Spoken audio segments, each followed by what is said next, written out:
여러분 안녕하세요. 저는 나이 40대의 사연에 푹 빠져서 모든 사연을 섭렵하고 제 이야기도 한번 풀어볼까 싶어 기웃거리고 있는 여자입니다. 제가 진짜 기가 막힌 사연을 하나 가지고 있는데요. 여기 계신 사연자분들의 이야기와 크게 다를 거 없는 막장이라 한번 풀어볼까 합니다. 저는 살면서 저한테 이런 일이 일어날 거라고는 꿈에도 생각하지 못했어요. 왜냐하면 제가 결혼한 사람이, 그러니까 제 남편이 말이죠. 저랑 무려 30년 지기 친구였거든요. 모든 걸 다 아는 사이라고 해도 과언이 아닐 만큼 서로의 과거를 속속들이 알고 있는 사람이었어요. 제가 한 동네에서만 30년을 살았던 사람입니다. 무리하게 대출을 받아 손수 주택을 짓고 사셨던 우리 부모님. 평생을 손수 지은 집이라며 절대로 이사 못 간다고 하셨었거든요. 그 동네에 살고 계신 사람들 대부분이 손수 지은 집이라며 그 터를 떠나지 못하시는 분들이긴 했어요. 우리 부모님의 집이 낡아서 보수가 필요할 때도 서로 돕고 도와가며 보수를 하고, 또 다른 집에서 보수가 필요하면 동네 사람들 모두 모여 돕고, 그니까 그 동네 사람들이 전부 집안에 숟가락이 몇 개가 있는지 다 알 정도로 친한 사이라는 거죠. 우리 옆집에 살던 동갑내기 친구가 바로 제 30년 지기 친구이자 남편이 된 놈이었습니다.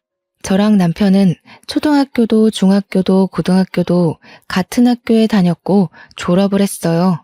모든 졸업사진마다 남편의 얼굴이 떡하니 찍혀있는 걸 보면 얼마나 어이가 없는지 모릅니다.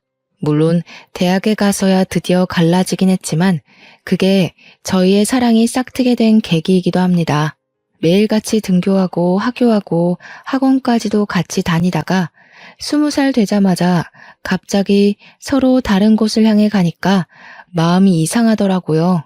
등교하면서 같은 반 친구 욕도 하고 선생님 욕도 하고 시험 성적 서로 몇 점 나왔냐고 내기도 하고 해야 하는데 지하철역까지 혼자 걸어가고 수업 마치고 혼자 오는 길이 너무 길고 외롭게 느껴졌어요. 근데 그 마음을 제 남편도 똑같이 느꼈다는 거예요. 자꾸 머릿속에 제가 둥둥 떠다녀서 미친 줄 알았다고. 그래서 군대로 도망을 간 거예요, 이 바보가. 근데 군대에 가니까 서로에 대한 생각이 더욱 절실하게 나는 거죠. 결국 제가 못 참고 군대 면회를 갔다가 그날 서로의 마음을 털어놓고 이야기를 하게 되었습니다. 제가 그때 참았더라면 이 기가 막힌 일도 겪지 않았을 텐데, 아무튼 남편이 군인임에도 불구하고 연애를 시작했고요. 저는 바보같이 그 꽃다운 시절을 군대 간 남자 기다리느라 허비해야 했습니다. 대학 시절에 이 남자 저 남자 만나보고 클럽 같은 데도 다니고 즐겼어야 했는데 코가 확 깨이는 바람에 아주 수도승처럼 지냈죠. 친구들이 어차피 군대 가는데 클럽 가도 모른다고 꼬실 때도 무슨 열려문이라도 세울 것처럼 굴었으니까요. 남편이 휴가만 나오면 좋아서 떨어지는 방법도 모르는 사람처럼 그렇게 연애를 했습니다. 같은 학교 출신인 친구들이 저랑 남편이 연애한다고 하니까 너네는 이미 부부 아니냐고 농담을 할 정도였어요. 그만큼 오래 하라고, 또 연애 감정이 전혀 생기지 않을 것 같은 사람들이었다는 거죠. 서로에 대해 모르는 게 없다는 건 장점이자 단점이었습니다. 가끔은 쉬고 싶은 날도 있는데 아무것도 할 거 없으면서 밖에 왜 안 나오냐고 닥달하는 남편에게 욕을 쏴주고 싶기도 했고요. 생리통이 심해서 집에서 쉬고 있으면 말없이 문고리에 초콜릿이랑 사탕 같은 걸 걸어두고 갈 때는 뽀뽀를 해주고 싶었죠. 불같으면서도 평온한, 오래된 것 같으면서도 신선한 연애를 쭉 이어갔습니다. 저희가 대학을 졸업하고 취업 준비를 할 때 서로의 이력서를 봐주고 고쳐주고 모의 면접도 서로 준비해주고 했어요. 보통은 사회인이 되면 또 다른 세상에 발을 들이는 거라고 하잖아요. 주변 모든 게 달라지니까요. 그래서 헤어지는 커플들도 많다고 하는데 우리는 오히려 서로 비밀이 없다 보니 더 편하게 연애를 할 수 있더라고요.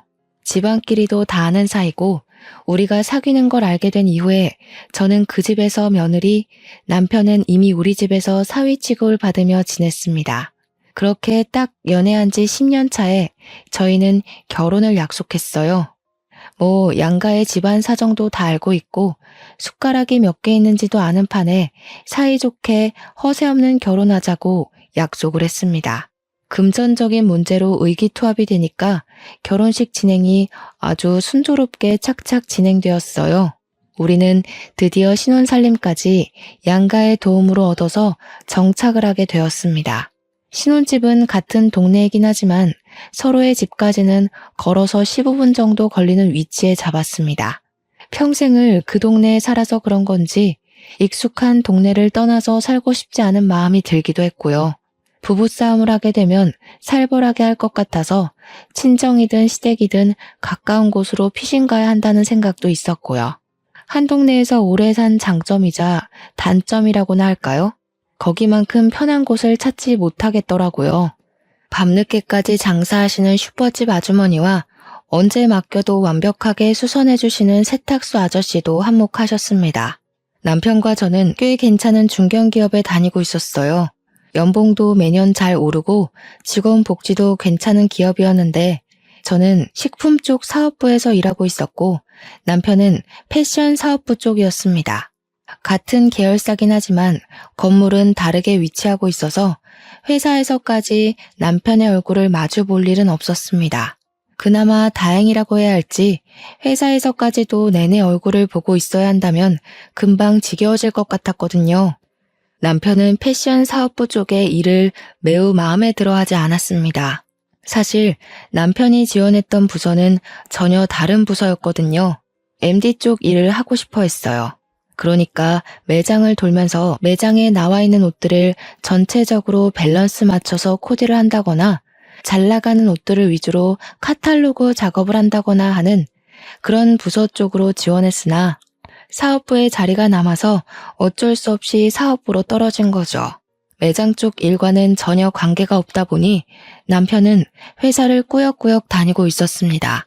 저랑 결혼하고 나서도 계속 일이 재미가 없다는 말만 반복했고 어느 순간부터는 이직을 할까 사업을 할까 하면서 허튼 소리를 하더군요. 중견기업이라 나를 알아주는 회사임에도 불구하고 배가 불러서 저런 소리를 하는 거지 하면서 제가 몇 번이나 잔소리를 했죠. 따지고 보면 우리도 이제 나이 30을 넘겼는데 이제 와서 스카우트 되는 것도 아니고 개인 사업을 하게 되면 리스크가 너무 많잖아요.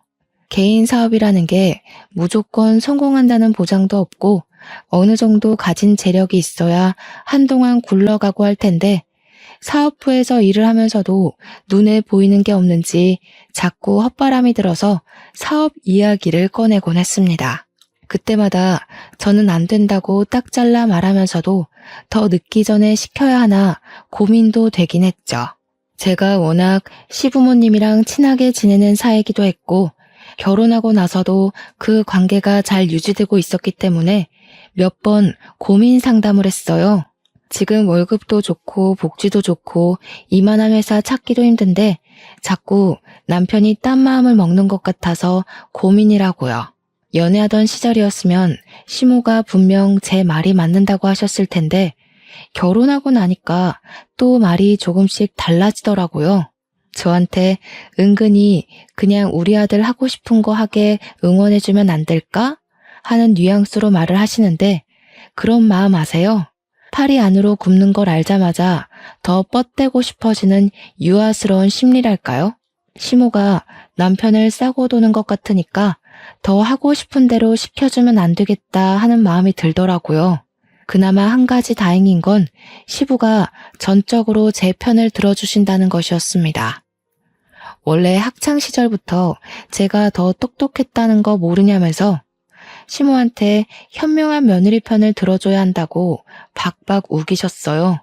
시모가 은근히 남편 올려치기 하면서 저를 깎아내리실 때도 시부가 딱 잘라서 이야기를 해주셨죠.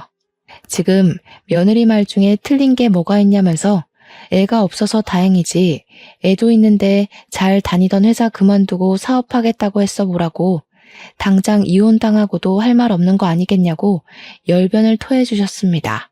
사업도 돈이 있어야 할 수 있는 거고 이직도 능력이 되어야 불러주는 곳이 있어야만 가는 거라 하셨어요.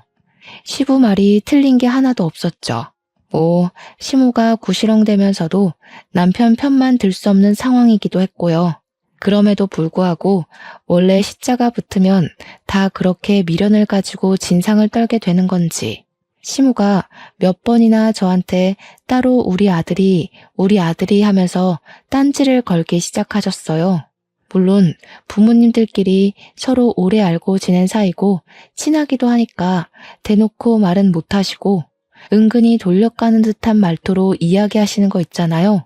우리 며느리가 사회생활을 잘하는 게 성격이 드세서 그런가?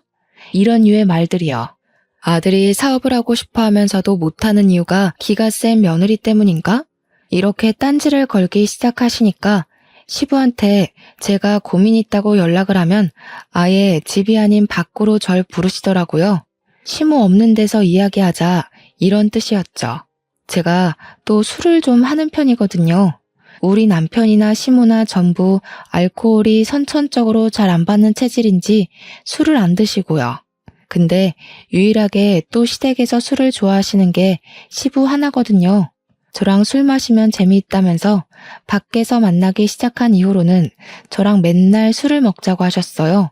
물론 시부가 마시는 것도 많이 사주시고 저도 엄청 챙겨주시고 술자리도 편안해서 저도 좋다고 나가서 술을 마셨죠. 그러다 보니 시부랑 저랑 진짜 친구처럼 친해지더라고요.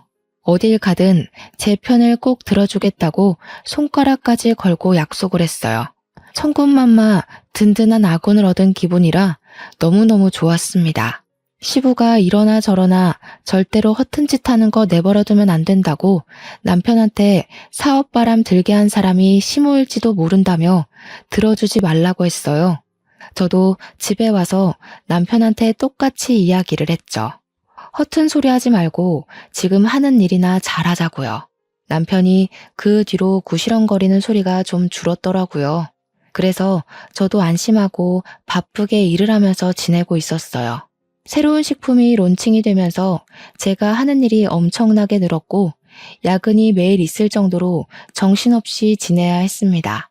그러던 어느 날 남편이 아주 거대한 폭탄을 던지고 말았습니다. 나 더 이상은 도저히 사업부 일 못하겠어. 나는 패션을 가까이서 알고 싶었단 말이야. 그래서 이 회사에 들어온 건데 온통 숫자와 글자만 보고 있으니 답이 없는 것 같아. 매장 운영해보는 게 내가 하고 싶은 일에 도움이 될 것 같아서 대리점 신청했어. 지금 일하는 곳이 커다란 회사 안에 있는 계열사라 본사에서 또박또박 월급 날짜에 월급도 잘 주고 있는데 대리점은 다르잖아요. 남편에게 이야기를 들어보니까 대리점을 하게 되면 판매 수익의 일정 %만큼을 월급으로 주는 개념이라고 하더라고요. 그러니까 남편이 옷을 팔아야지만 수익이 나는 거고 그 수익금으로 직원 월급까지 줘가면서 팔아야 한다는 건데 매장 위치가 어디에 있는지 알지도 못하는 상태에서 대리점 신청을 했다는 게 말이나 되는 소리입니까? 아무리 대책이 없어도 그렇지 회사에 몇 년이나 몸담고 있었으면서 그런 것도 모르고 일을 친다는 게 너무 답답했어요. 그래서 어디 위치인지는 알고 있냐고 하니까 경기도에 있는 아울렛 매장인데 우리가 생각하는 큰 규모의 아울렛은 아니라고 했습니다. 그 말을 듣자마자 매출이 쥐똥만큼도 안 나오겠구나 싶은 거죠. 제가 당장 취소하고 와라 했더니 거기서 장사했던 사람이 그러는데 매출이 꽤 잘 나왔다고 하는 겁니다. 저는 진짜 이 모질이를 어떻게 해야 하나 싶었습니다. 장사도 잘 되는데 그 사람은 왜 접었대? 매출이 넉넉한데 굳이 장사 접을 이유가 있나? 그러니까 남편이 우물쭈물하면서 그거야 잘 모르겠는데 아무튼 괜찮다잖아 이러더라고요. 수상쩍은 위치에 매장 운영이라고는 한 번도 해본 적이 없는 사람이 거기 가서 퍽이나 잘하겠다 싶었어요. 그래서 절대 안 된다고 대리점 하겠다는 거 취소하고 다시 생각해보라고 했더니 남편이 그제야 이미 사표를 던지고 나왔다는 겁니다. 대리점 신청도 다 끝났고 가게 보증금만 내면 그 자리에 들어가기로 했다는 거예요. 제가 얼마나 가슴이 터질 듯이 화가 났는지 이해가 가세요? 당연히 그 대화는 부부싸움으로 번지게 되었습니다. 어떻게 한마디 상의도 없이 그런 일을 벌일 수 있냐고 제가 고래고래 소리를 질렀죠. 남편은 제가 소리를 질렀다는 것에 꽂혀서 막 뭐라고 했어요. 어떻게 남편이 하겠다는 일마다 부정적으로 볼 수 있냐? 소리는 왜 지르냐 하는데 이렇게 혼자 독단적으로 처리할 거면 결혼은 왜 했나 싶고 너무 열이 뻗치더라고요. 남편한테 솔직하게 이야기를 했죠. 너 자리 잡으려면 못해도 몇 년은 걸릴 거 아니냐고요. 그러니까 남편이 옷만 잘 팔면 됐지 자리 잡는 게 뭐 오래 걸리겠냐고 빠르면 한 달 안에도 할 수 있는 거 아니네요. 저는 남편에게 그 사업체가 돌아가는 시스템도 모르면서 다짜고짜 대리점을 내면 누가 도와줄 거냐고 너 잘할 수 있냐고 따졌어요. 그러니까 뭐 자기가 패션 쪽 일을 한 게 몇 년인데 그것도 모르겠냐고 으름장을 두더라고요. 지금 하던 일도 패션 쪽 일인 걸 알면 잠자코 잘 붙어나 있지 꼭 이런 식으로 사고를 치죠. 판매하는 거랑 사업부 일은 완전히 다른 거다. 사무직이랑 서비스직이 어떻게 같을 수 있냐고 했더니 대꾸 안 하더라고요. 씩씩거리면서 자기 오늘 기분 나빠서 시댁 가서 자고 오겠다고 나가버렸어요. 저는 혼자 남은 집에서 이 사태를 어찌 해결해야 하는가 고민을 하고 있었는데 시부한테 연락이 왔습니다. 술 한잔 하자고 하시길래 마음껏 취해보려고 술을 마시고 속 시원하게 털어놓았어요. 생각이 없어도 너무 없는 것 같다고 어떻게 상의도 없이 그런 일을 할 수 있냐고 하니까 시부가 되려 미안하다며 보증금은 시부가 내주시겠대요. 그래서 에라 모르겠다, 될 대로 되라 하고 손 놓기로 했습니다. 당연히 제가 결심해야 할 일은 남편이 자리를 잡기 전까지 애를 가지지 않겠다는 것이었습니다. 하지만 세상 일이 제 마음대로 될 리가 없죠. 그렇게 다짐한 지 4개월이 막 지났을 무렵 제가 글쎄 임신을 떡하니 하고 말았습니다. 물론 양가에서는 무슨 잔치라도 벌일 것처럼 난리를 떨면서 좋아하셨습니다. 저한테 은근히 틱틱거리던 시모까지도 너무 잘했다고 축하한다고 제 손을 꼭 잡으시는데 제 마음은 또 그게 아니지 않겠어요. 축하받아야 마땅한 일이지만 그러면서도 마음 한구석에 걱정이 너무 크게 되는 겁니다. 우리 아이한테 아직까지도 미안한 일이에요, 그게. 남편이 은근 낯을 가리는 성격이라 그런지 매장에서 손님이 와도 멀뚱멀뚱하게 있다고 하고 아무리 직원들이 잘한다고 해도 매장의 책임자라는 사람이 아무것도 안 하고 멍하니 있으면 무슨 물건이 팔리겠어요. 남편은 그냥 편한 거 좋은 거만 하면서 직원들에게 모든 책임을 전가하고 있었던 거죠.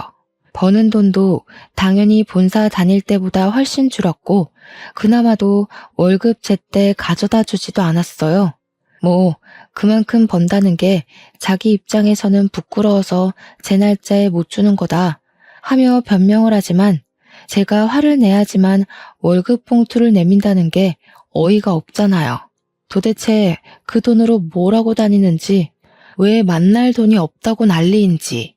안 그래도 임신한 뒤로 예민함이 극에 달해서 미치겠는데 남편 주머니에서 로또가 계속 나오더라고요. 남편한테 로또 한답시고 월급이 반토막 난 거 아니냐고 막 따지니까 그래봐야 5,000원인데 뭐가 문제냐고 하더군요.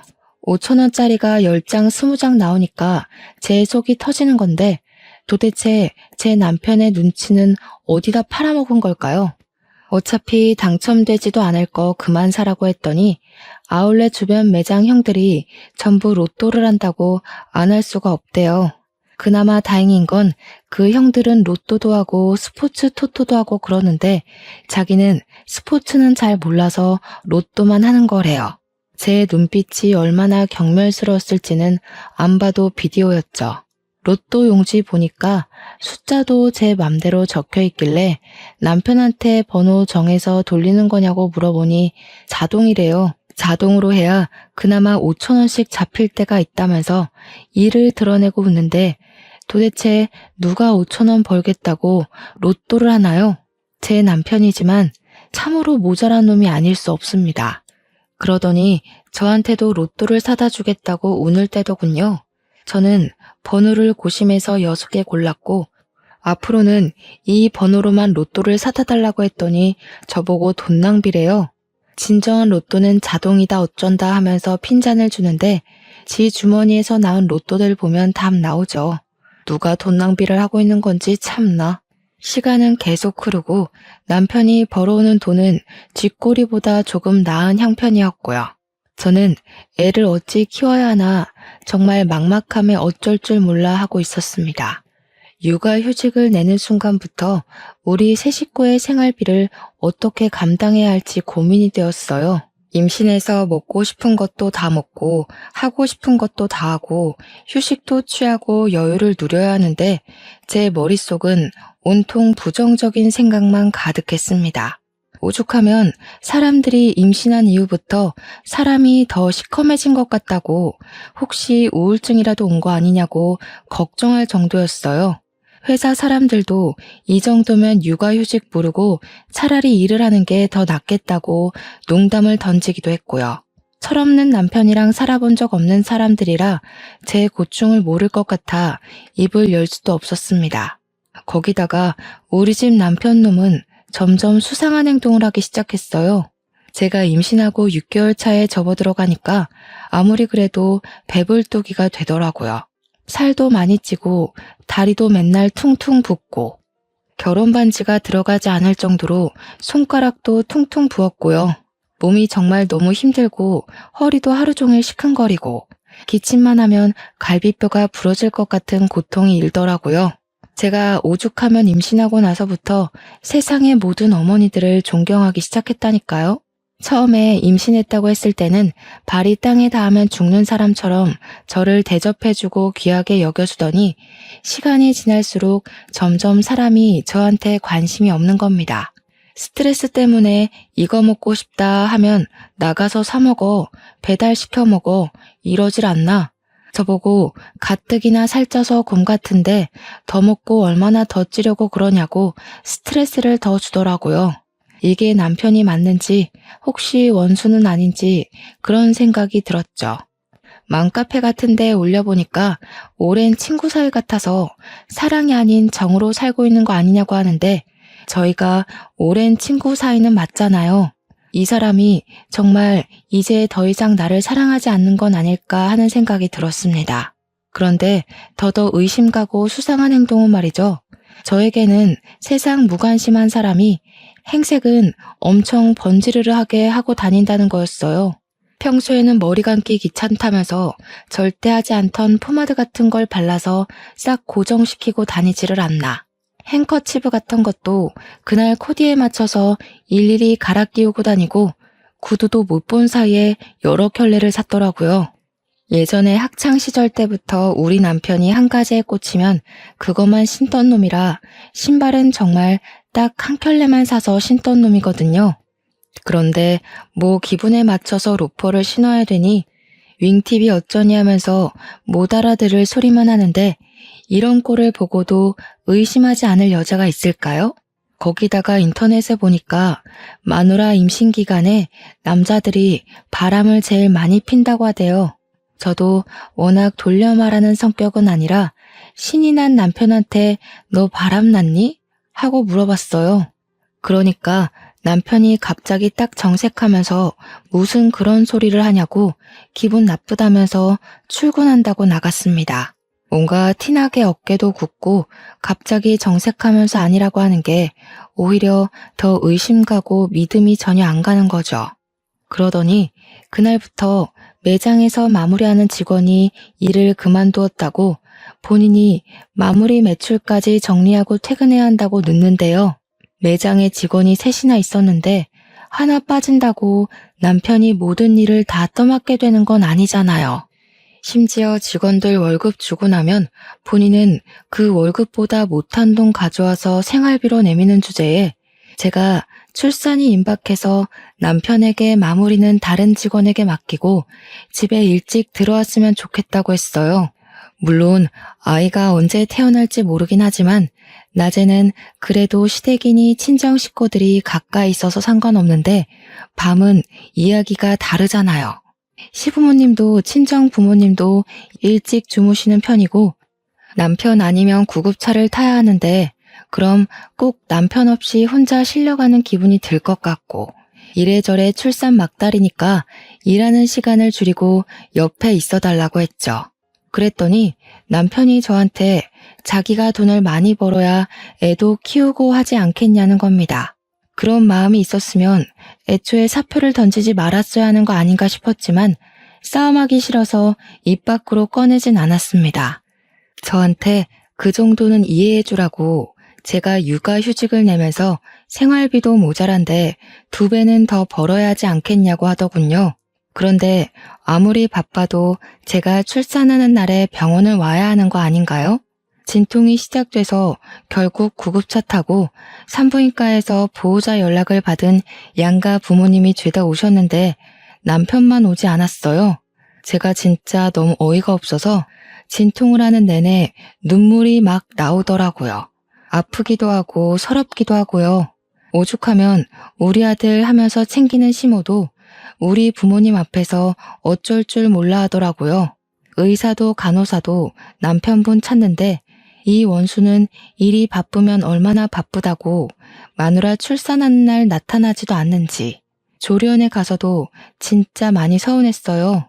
다른 남편들 7시면 퇴근해서 조리원으로 찾아오는데 우리 남편은 밤 11시나 돼야 슬슬 기어 들어오는 겁니다. 너무 늦게 오니까 조리원에서 문단속 하시는 분들이 불편해하고 신랑분이 너무 늦게 오신다고 하는 게 그게 다 구박처럼 들렸어요. 남편이 늦게 오니까 애도 못 보고 프로그램 참여도 못하고 제가 진짜 서운했어요. 남편이라고 일주일에 7번 출근하는 건 아니지 않겠어요. 쉬는 날에 조리원 프로그램 좀 참여하려고 했는데 쉬고 싶다면서 집에 가버리는 거예요. 조리원에 저 혼자 두고서 쉬고 싶다고 가버리는데 너무 어이가 없었습니다. 조리원 퇴소에서는 더 막장이었어요. 저는 애 보느라 정신이 없는데 남편이라는 놈은 자기 피곤하다고 작은 방 가서 자버리는 게 아니겠어요? 저는 울고 보채는 애 달래고 놀아주고 안아주고 하느라 정신이 없는데 회식이 있었다면서 술을 먹고 들어오질 않나 저한테 주는 건 로또 한 장이 끝이었습니다. 저한테 미안하다는 소리 한마디 없었어요. 엄청나게 짜증나고 서운하고 저는 애 돌보는 기계가 된 느낌까지 받고 이게 바로 산후 우울증이라는 사실을 몰랐습니다. 아기를 한 6개월쯤까지 키웠을 때 우리 부부는 거의 대화를 하지 않게 되었어요. 저도 집에서 육아휴직을 내고 애만 보고 있었고 남편은 쥐꼬리 월급 가져다 주면서 생색은 엄청나게 내고 집에서도 핸드폰만 보고 있으면서 계속 뭐가 좋다 싫다 했는지 아이씨 이랬다가 아싸 이랬다가 난리도 아니더라고요. 그래서 너 뭐 하냐고 제가 핸드폰을 확 뺏어서 화면을 살펴보았습니다. 그러니까 이 미친놈이 불법 사행성 토토 같은 거를 하고 있더라고요. 제가 놀래서 이게 다 뭔가 하면서 이것저것 눌러보니까 만지지 말라고 저한테 소리를 치는데 충전 내역이 딱 뜨더라고요. 충전 금액이 무려 500만 원이나 되는 겁니다. 저한테 돈 못 벌었다면서 월급 엄청 조금 가져다 주던 게 알고 보니 토토하느라 돈을 써서 조금밖에 못 주던 거였어요.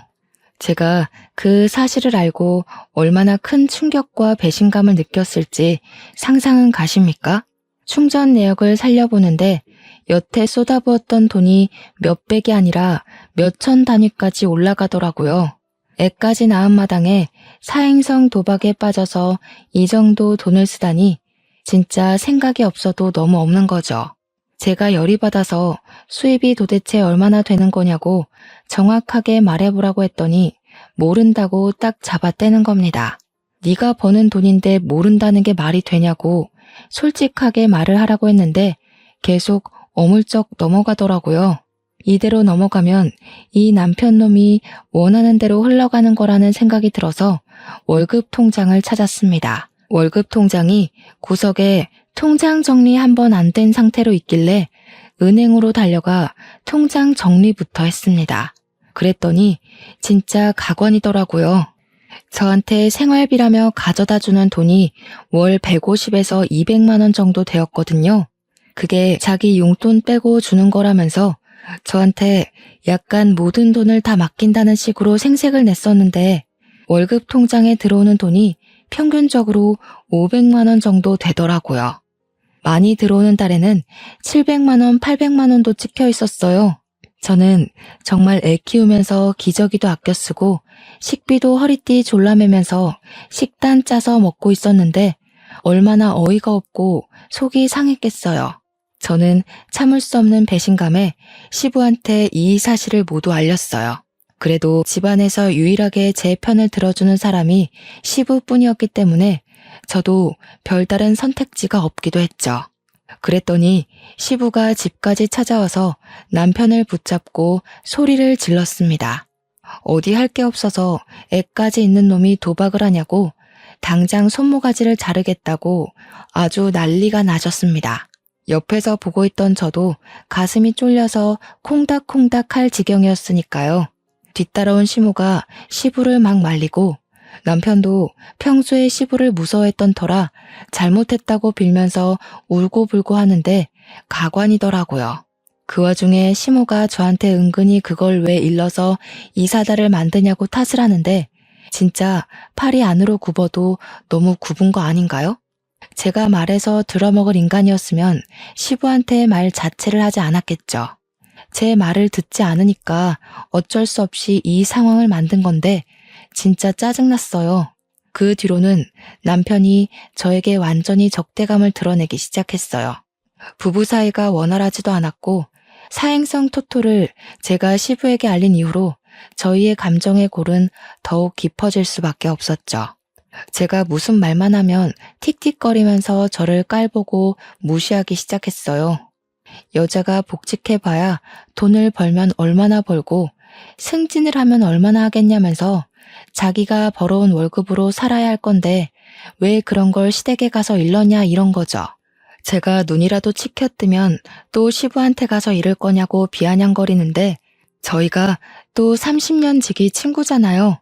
서로 말이 곱게 나가질 않는 거죠. 거기다가 활용점정으로 남편이 술 먹고 들어온 것도 열이 받는데 옷에 여자 화장품까지 묻혀온 거예요. 제가 이걸 그냥 참아줘야 할까요? 제 성격에 절대로 참아줄 수 없었죠. 그래서 남편이 술에 취해 자는 사이 한쪽 눈썹을 완전히 밀어버렸습니다.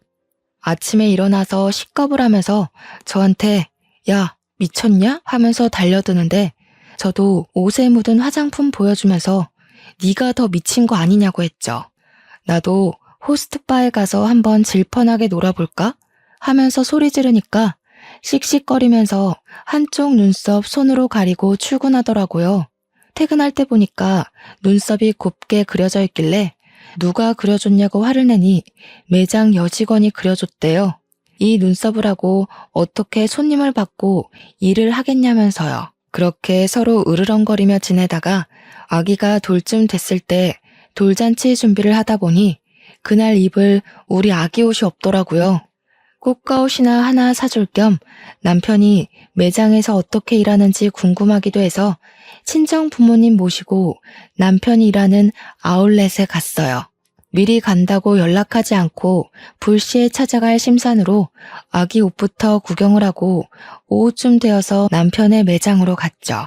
서프라이즈 할 겸 이제 돌잔치도 얼마 안 남았으니 앙금 털고 화해할 생각으로 간 거였어요. 근데 남편 매장에 딱 도착했는데 그 계산하는 포스 기계 아시죠?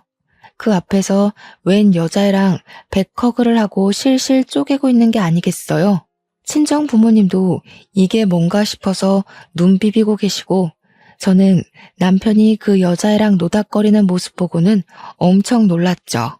엄청 놀란 동시에 속에서 끓어오르는 분노와 옷에 묻혀온 화장품이 막 생각나고 여자 직원에 자기가 눈썹 그려줬다는 것까지 퍼즐이 막 맞춰지더라고요.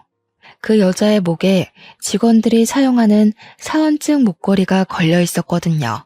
더 볼 것도 없다 싶어서 아버지한테 애를 덥석 안기고 야, 이 미친놈아, 너 뭐 하는 거야? 소리를 지르면서 남편에게 달려갔어요. 남편이랑 그 여자애랑 후다닥 떨어지면서 어머나 하는데 제가 눈에 뭐 보이는 게 있겠습니까? 남편이 손사래를 치면서 아니야 오해야 하는데 아주 뺨부터 갈겨버렸습니다. 주위에 있던 사람들도 다 쳐다보고 옆 매장, 앞 매장 할 거 없이 다 구경 와서 보는데 분이 안 풀려서 소리를 막 질렀죠. 이 미친놈 새끼가 지금 마누라가 떡하니 있는데 매장 직원이랑 바람이 나서 이러고 있어? 아니야, 오해야. 오해라니까. 그냥 계산하는데 뭐가 안 돼서 그런 거야. 너는 직원이랑 끌어안고 시시덕거리면서 일하는 게 지금 바람이 아니라는 거야? 우리 부모님도 김서방 지금 뭐 하는 겐가? 하고 소리치고 있고 여직원에는 고개 숙이고 구석에 어쩔 줄 몰라 서 있고 남편은 저한테 맞은 뺨이 막 부어오르기 시작하는데 아니라고만 변명하고 앉아있더라고요. 그러면서 직원한테 기계 사용법 알려준 게 죄냐고 억울한 척 하는데 둘이 누가 봐도 커플인 것처럼 꽁냥꽁냥 하고 있던데 무슨 개소린지. 제가 남편 귀때기를 잡아 끌고 당장 나오라고 했어요. 남편이 지은 죄가 있어서 그런지 쪽팔린 것도 모르고 잘못했다고 막 빌면서 질질 끌려 나오더라고요. 그대로 부모님 차에 태워서 시댁으로 달려갔습니다. 시댁에 도착해서 문을 콱 열고 들어가니까 시부모님이 저와 남편을 보고 뒤이어 따라온 우리 부모님을 보고 깜짝 놀라시더라고요. 제가 씩씩거리고 있으니 무슨 일이 난 건 알겠는데 저희 부모님까지 와 있으니 이상하다 싶으셨겠죠. 알고 계셨어요? 이 사람이 바람 난 거 알고 계셨냐고요. 시부모님이 숨을 헉 들이키시더니 몰랐다고 하시면서 남편한테 진짜 바람 피웠냐고 막 추궁을 하시더라고요. 남편이 아무 소리도 못하고 죄송합니다, 잘못했어요 하는데 우리 부모님은 김서방이 그럴 줄 몰랐다고 가슴을 쾅쾅 치시며 분노하시고 있고요. 그러니 시모가 저한테 쓱 이야기를 하는 겁니다. 아니, 평소에 집에서 애를 얼마나 구박을 했길래 애가 바람을 피우고 그러겠어. 우리 아들 뺨은 또 왜 이러고? 네가 때린 거니? 애 얼굴을 무식하게 왜 때리고 그래 정말? 저는 당연히 할 말을 잃었죠. 바람 피운 게 누군데 제 탓을 한단 말입니까? 평소에 제 편만 들던 시부는 아이가 떡하니 저희 부모님 품에 있는데 담배만 뻑뻑 피워대시고요. 세상에 너무나도 실망스럽더라고요. 아니, 얘기 들어보니까 우리 애가 오해라고 하는구먼 뭘. 바람 피운 것도 아니라는데 애를 때리긴 왜 때려? 내가 이거 그냥은 못 넘어가. 이혼해 너네. 시모가 되려 큰 소리를 치니까 기가 막혔죠. 남자가 사회생활하다 보면 한 번쯤 실수도 하고 그런 거 아니겠습니까? 어차피 지금 며느라가 복직도 못할 텐데 그냥 눈 딱 한 번 감고 넘어갑시다. 결정적일 때 팔이 안으로 굽는 걸 경험하게 된 거죠. 그래서 제가 그 여자 불러보라고 했더니 남편이 걔는 어려서 아무것도 모르는 애라고 하더라고요. 지금 누가 누구 앞에서 그 여자 편을 든답니까? 나랑 이혼하는 건 둘째치고 걔 이야기도 들어보자고 당장 데려오라고 난리법석을 떨었습니다. 그랬더니 남편이 그 여자애는 죽어도 못 부른다고 차라리 이혼을 하재요. 우리 부모님도 기가 막혔는지 사람을 잘못 봐도 한참을 잘못 봤다며 이혼하라고 내 딸 상처받는 거 죽어도 못 본다고 했습니다. 제가 남편 보고 짐 싸서 너네 집 가라고 하니까 군소리 없이 짐 챙겨서 시댁으로 가더라고요. 저도 이혼하기로 완전히 마음 굳혔고 30년 지기 친구고 나발이고 정말 하나도 소용없더라고요. 며칠 뒤에 이혼 서류 싹 작성해서 시댁에 들고 갔더니 집안에서 하하호호 웃는 소리가 막 들리는 겁니다. 누구 속은 다 뒤집어졌는데 자기들끼리 재밌는 일이라도 있나 보지 싶어서 비밀번호 열고 들어갔더니 거실에서 삼겹살을 구워 먹고 있더라고요. 가운데에 떡하니 그 상간녀인 매장 여직원까지 끼워서요. 저보고 다들 얼음처럼 굳었는데 너무 화가 나니까 사람이 차분해지고 웃음이 나더라고요. 그대로 달려가서 프라이팬을 뒤집어 엎었습니다. 그러니 다들 삼겹살 기름이 튀어서 막 소리 지르고 벌떡 일어나서 난리도 아니었어요. 그 가운데에 이혼 서류를 던지고 이혼하자고 했죠. 유부남 꼬셔서 바람 피운 너도 참 답 없다. 너도 이 새끼 도박쟁이인 건 알고 만나니? 아님 너도 같이 도박해? 다들 저한테 뭐라고 한 소리 하는데 다 무시하고 시댁을 나왔습니다. 며칠 뒤에 이혼 소장 접수됐다고 연락이 오더라고요. 저도 재판기일까지 집을 정리하고 친정으로 돌아왔고요. 신혼집은 팔아서 반반 나눴습니다. 원래는 시부가 사준 집이었는데 재산 분할 소송하겠다고 하니 유책 배우자가 남편이라 돈을 더 뜯길 것 같았는지 딱 반 나누자고 하더라고요. 그걸 받아서 친정 와서 애 키우는데 보태 쓰고 있었습니다. 이혼하고 6개월이 지나서 복직 준비도 하고 지냈는데 옆집에 전 남편이 살고 있으니 여간 불편한 게 아니었어요. 그러던 와중에 사뒀던 로또가 생각나서 아무 생각 없이 로또 번호를 맞췄는데 아니 글쎄 제가 1등에 당첨이 되었다고 떡하니 뜨는 게 아니겠습니까? 제가 너무 놀라서 이게 꿈인가 생시인가 구별이 안 가서 친정 부모님께 보여드리니 진짜 1등이 맞는다는 겁니다. 저는 떨리는 마음으로 로또를 바꾸고 바로 동네에서 제일 최근에 지어진 아파트를 계약했습니다. 그러고는 이사 준비를 하는데 저희 집이 분주하게 이사 준비를 하니 은근슬쩍 전 시모가 집 앞을 서성이며 저한테 이사 가냐고 물어보더라고요. 똥이 무서워서 피하나요? 더러워서 피하지. 제가 로또 1등이 당첨됐거든요. 그래서 저희 신식 아파트로 이사 갑니다. 로또 1등이 당첨됐다고? 예, 그것도 재산 분할 들어가야 하는 거 아니니? 이혼하고 당첨된 건데 왜 재산 분할 대상이 되겠어요? 그 전에 당첨됐는데 속인 거 아니고 내가 변호사 찾아가서 물어본다. 그러시든가. 그 뒤로 무슨 콩고물 떨어질까 싶어서 우리 집 앞을 기웃기웃하는 것을 동네 슈퍼 아줌마가 너네 아들이 바람 피워서 이혼까지 했다면서 무슨 미련이 있어 여기서 서성이냐고 쫓아주셨어요. 동네 창피하게 그런 소리 한다면서 얼굴 가리고 도망가시는데 속 시원하더라고요. 나중에 이사가고 한참 지나서 슈퍼집 아줌마가 집에 놀러 오셨다가 이야기를 전해주셨는데 전 남편은 도박 못 끊었대요.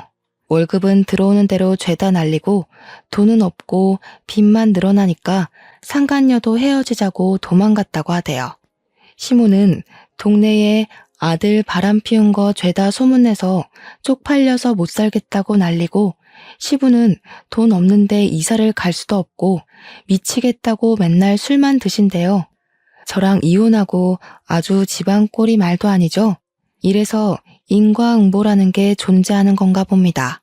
저는 무사히 복직을 했고 남들보다 더 열심히 노력한 덕분에 승진도 했어요. 한 우물만 깊게 파다 보니 제 능력을 인정받는 날이 이렇게 찾아오곤 하네요. 벌써 우리 아이는 말도 곧잘하고 아빠의 부재를 잘 받아들이고 지내고 있습니다. 언젠가는 좋은 사람 만나서 우리 딸에게 꼭 필요한 아빠를 만들어주고 싶은 마음도 있어요.